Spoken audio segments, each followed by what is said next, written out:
Assalamualaikum warahmatullahi wabarakatuh. Perkenalkan kami dari kelompok 3 mata kuliah ekomaterial dari kelas A. Berikut anggota kelompok kami. Next. Berikut merupakan penggunaan plastik pada industri, contohnya pada industri makanan dan minuman. Next. Permasalahan plastik karena penggunaannya yang berlebihan, salah satunya adalah karena biodegradasinya yang lambat dibandingkan dengan bahan alami lainnya. Kemudian plastik yang ditemukan di lingkungan laut terbuat dari polietilen atau polipropilen. Kemudian plastik akan perlahan-lahan terfragmentasi menjadi potongan-potongan kecil kurang dari 5 mm ketika berada di lautan. Selanjutnya adalah material konvensional fabrikasi. Dalam fabrikasi plastik, bahan baku konvensional yang digunakan umumnya adalah bahan baku petrokimia seperti polietilena, polipropilena, polivinil klorida, polistirena, dan polietilena tereftalat. Next. Nah, bahan-bahan konvensional ini umumnya terjangkau dalam harga dan murah ditemukan di pasar.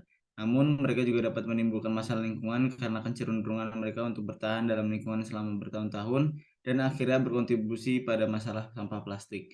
Bahan-bahan pembuat plastik di atas dapat memiliki dampak negatif pada lingkungan dan kesehatan manusia antara lain emisi gas rumah kaca, polusi air dan tanah, kesehatan manusia, pemborosan sumber daya, dan sampah plastik. Berikutnya, ekomaterial didefinisikan sebagai bahan-bahan yang mampu meningkatkan perbaikan lingkungan pada seluruh siklus hidup, sambil mempertahankan kinerja yang dapat dipertanggungjawabkan. Karakteristik ekomaterial sendiri adalah sebagai berikut. Next. Ekomaterial sendiri diklasifikasikan menjadi tiga. Yang pertama yaitu material untuk proteksi lingkungan yang meliputi bahan pencegah polusi, pencegah efek rumah kaca, alternatif untuk zat beracun, dan penyerap untuk karbon dioksida. Yang kedua itu material hemat energi yang mencakup material sistem energi hijau dan material untuk pengolahan limbah yang lebih bersih.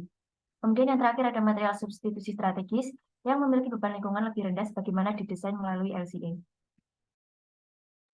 Berikut merupakan komponen yang harus tersedia pada pembuatan ekomaterial plastik. Yang pertama yaitu selulosa, yang kedua yaitu pati, tiga glukosa, dan yang keempat polyester terurai. X. Berdasarkan komponen tersebut, kombinasi material yang memiliki 4 komponen tersebut yaitu minyak kelapa, jagung, singkong. Dengan kelemahan dan kelebihan seperti pada layar tertampil, dan singkong merupakan komponen yang paling potensial. Selanjutnya adalah potensi singkong. Nah, salah satu bahan ekomaterial untuk bioplastik yang potensial adalah singkong dengan produktivitas 2 ton per hektar, di mana singkong sebagai bioplastik itu mengandung polylactic acid atau PLA. Nah, PLA ini sendiri adalah polimer yang disintesis dari esterifikasi asam laktat melalui fermentasi dari pati atau gula. Nah, PLA memiliki sifat tahan panas, kuat, dan polimer yang elastis. Bisa di next. Dalam aplikasinya, singkong nantinya akan dimanfaatkan sebagai sumber glukosa untuk sintesis PLA, dan PLA dapat diolah seperti percetakan plastik sintetis. Nah, singkong sebagai material itu dapat ditingkatkan performanya dengan dikombinasikan dengan berbagai material seperti pati untuk meningkatkan kekuatan dan fleksibilitas, dan bahan lainnya yang tertera pada tabel. Selanjutnya yaitu proses pengolahan. Next. Yang pertama yaitu ekstraksi pati, yang kedua adalah hidrolisis pati, yang ketiga fermentasi asam laktat, keempat esterifikasi, yang kelima depolimerisasi laktil asetat, yang keenam polimerisasi ring opening, yang ketujuh pencetakan dan pembentukan, di mana setelah polimer polylactic acid terbentuk, pencetakan untuk pembuatan lembaran ini dapat dilakukan dengan proses thermoforming, di mana lembaran PLA ini dibuat dengan mencampurkan PLA yang sudah jadi dengan menambahkan aditif yaitu plasticizer untuk ketahanan material dan kemudian dapat dilelehkan serta dibentuk sesuai dengan yang diinginkan. Selanjutnya yaitu Design Life Cycle Analysis.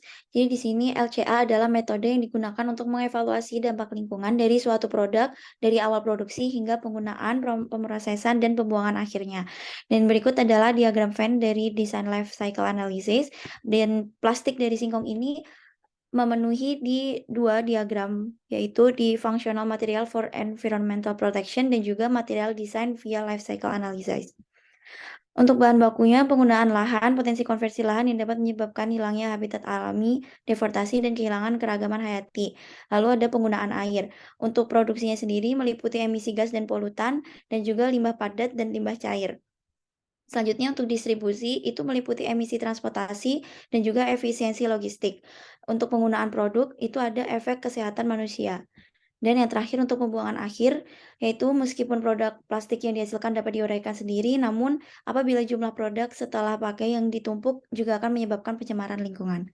Sekian presentasi dari kelompok 3. Wassalamualaikum warahmatullahi wabarakatuh.